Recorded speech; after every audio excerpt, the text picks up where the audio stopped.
Alors, je t'ai préparé un document doit t'aider à repérer les bons candidats pendant la phase d'entretien.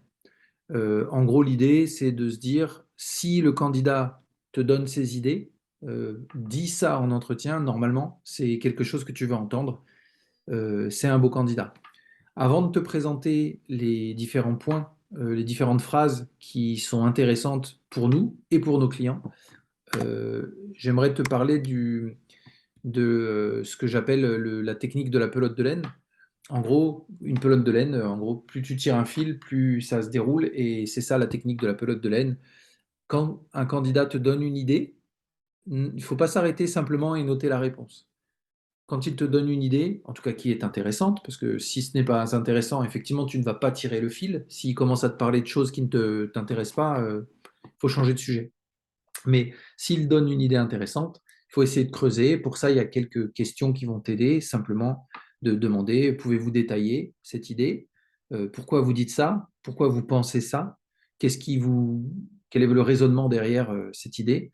Ou pouvez-vous illustrer avec des exemples concrets?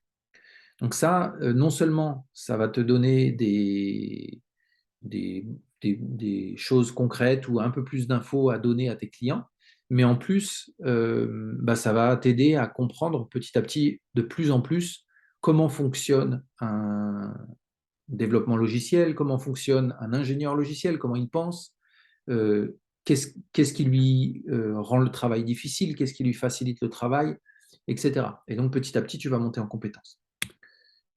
Alors, dans les 8 phrases que tu veux entendre, il y a me creuser la tête et résoudre des problèmes. En gros, ça, c'est ce que fait un développeur logiciel tout le temps. Donc, ça, c'est la réponse idéale. Il aime se creuser la tête, il aime résoudre des problèmes. Euh, donc, les questions que tu peux lui poser pour ça, c'est simplement de dire bah, qu'est-ce que tu aimes dans ton quotidien? Pourquoi aimes-tu ton travail? Euh, J'aime comprendre, non, pardon, comprendre le fonctionnel, c'est important pour proposer des solutions les plus adaptées. Ça, c'est une chose que pensent beaucoup de développeurs et surtout qui montre que on est sur quelqu'un qui n'est pas juste qui va foncer tête baissée sur le développement des solutions, etc., mais quelqu'un qui est capable de prendre un peu de recul et justement qui a envie de faire de la conception, de proposer les choses, mais d'adapter son travail aux besoins de développement et soit aux besoins du client, soit aux besoins du contexte.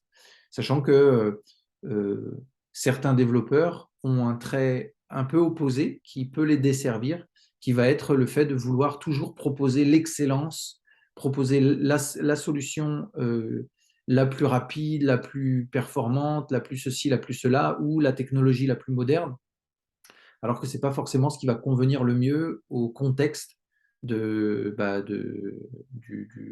studio de développement, du client ou de l'éditeur logiciel chez qui il va être. Je cherche toujours à m'améliorer et à améliorer mon code. Donc là, c'est pareil, il faut creuser, c'est-à-dire comment vous faites, qu'est-ce que vous mettez en place, pourquoi c'est important pour vous, etc.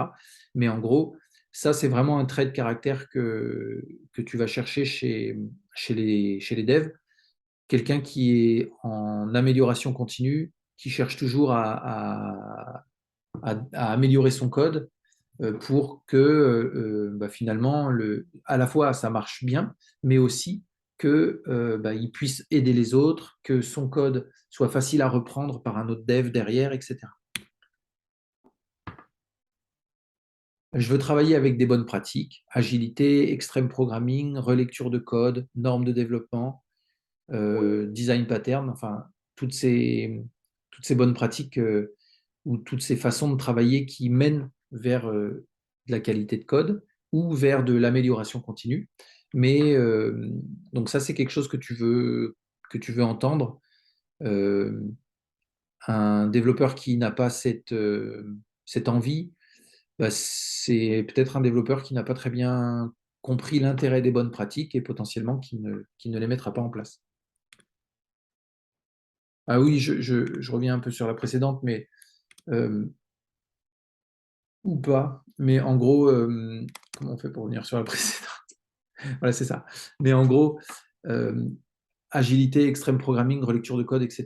Ça, ce sont des notions qu'on verra dans d'autres vidéos ou que tu pourras découvrir, que tu pourras voir sur d'autres supports. Donc, c'est pas l'objet de la vidéo, mais c'est intéressant de bien comprendre ce que recouvre chacune de ces thématiques. Je travaille sur un projet cloud avec une architecture microservice dockerisée avec de fortes contraintes de performance et de sécurité. Donc ça, l'idée, ce n'est pas forcément que qu'il faut avoir toutes ces choses-là, mais en gros, ce que je veux illustrer avec cette phrase ou cette citation, c'est que plus le contexte dans lequel évolue le candidat sera complexe, plus il y aura des exigences en termes de qualité, de performance, de sécurité, bah, plus le développeur aura eu l'occasion de monter en compétences et finalement d'avoir des bonnes pratiques, d'étudier certaines choses. Enfin voilà, donc c'est surtout ça que je veux montrer avec ça. Donc en gros, toi, ton job, ce sera en partie d'essayer d'évaluer avec le candidat euh, le nombre d'utilisateurs, la complexité, les contraintes, etc. Je travaille dans une équipe avec 6 développeurs où il y a beaucoup de partage, relecture de code, peer programming, atelier de conception. Donc là encore, c'est pas tellement les 6 développeurs ou 8 ou 10 ou voilà, mais en gros l'idée c'est que euh, ils travaillent avec des collègues. Ça favorise une certaine forme de travail où il faut faire attention à la façon dont on travaille pour être en mesure de collaborer avec d'autres, de communiquer avec d'autres.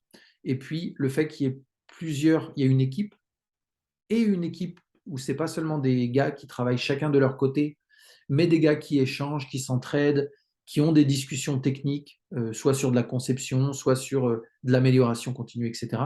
Ça aussi, ça fait progresser.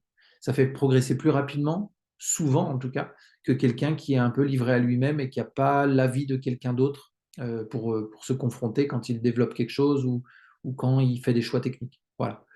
Après, faut être un peu prudent. Tout ce que je dis, bien sûr, c'est un peu à prendre avec des pincettes, mais parce qu'on peut aussi développer de très bonnes compétences tout seul, en étant passionné, en travaillant beaucoup et puis en utilisant les ressources du net, etc. Cependant, dans mes échanges avec des développeurs, moi, j'ai constaté que ça faisait une vraie différence entre ceux qui travaillent en équipe avec des bonnes pratiques et qui s'entraident, qui ont de l'échange technique, et puis les autres. J'aime bien faire de la veille technique. D'ailleurs, je teste pas mal de techno sur des projets perso ou même parfois au boulot. Alors, le sujet des projets perso, c'est un peu anecdotique, c'est-à-dire que c'est pas parce que le gars n'a pas de projet perso qu'il n'est pas bon. De même, par projet perso, je n'entends pas forcément un mec qui est en train de créer sa startup ou qui a développé un projet fini, très solide, etc. Un projet perso, ça peut être simplement des tout petits projets, des espèces de TD ou des choses pour tester des langages ou pour tester de nouveaux outils. Après, bien sûr, s'il a un projet perso élaboré, c'est top. Mais en tout cas, il ne faut pas trop s'attacher à ce terme-là. Ce à quoi il faut s'attacher, par contre, c'est la veille technique. Est-ce que, il est au fait des nouveaux outils, des nouvelles tendances, des versions de son langage? Qu'est-ce qui évolue dans son langage, les nouvelles versions? Qu'est-ce qu'elles apportent aux anciennes? Donc ça, c'est important. Et puis après, qu'il essaye de tester, ça, c'est vraiment aussi pas mal. Ça montre quand même sa curiosité et il n'est pas seulement curieux, il sait aussi mettre en pratique. Mais en tout cas, si tu entends ça, c'est un bon indice que le mec est très bon, le mec ou la fille. À l'avenir, j'aimerais évoluer sur, peu importe le métier, mais pour l'instant, j'aimerais continuer à développer mes compétences techniques. Là, bien entendu, on parle dans le cadre d'un recrutement de développeurs ou d'ingénieurs logiciels. L'idée, c'est que si quelqu'un te dit, bah ouais, moi j'aime le dev, mais C'est vrai que j'aimerais beaucoup passer sur de la chefferie de projet ou sur un poste de PO. J'aime beaucoup le fonctionnel, j'aimerais beaucoup y aller, etc. Alors que ton client cherche un dev, bah, il va y avoir un problème. C'est-à-dire que si déjà il t'en parle comme si c'était quelque chose sur lequel il imagine évoluer bientôt, là, il faut creuser un peu. Toujours la technique de la ficelle. Donc, dans quel est le timing pour vous? Comment vous aimeriez évoluer? Après, pour avoir parfois la vérité, il faut parfois y aller un peu au bluff, du genre, ah, bah, c'est intéressant ça. Effectivement, moi, je travaille aussi sur certains postes liés à ce que vous m'avez dit. S'il voulait un poste de PO, on travaille aussi sur des postes de PO régulièrement, donc ça peut être intéressant. Comment vous voyez ça? L'idée, c'est d'évaluer si il va vous dire, bah oui, on a, pas tout de suite, à moyen terme, j'estime avoir encore beaucoup de choses à apprendre sur la technique. Ça, c'est ce que vous voulez entendre, en fait. C'est ce qu'on veut entendre et c'est ce que tu veux entendre. Donc, euh, donc voilà. Qu'est-ce que je peux dire d'autre là-dessus? Non, je pense qu'on est bien.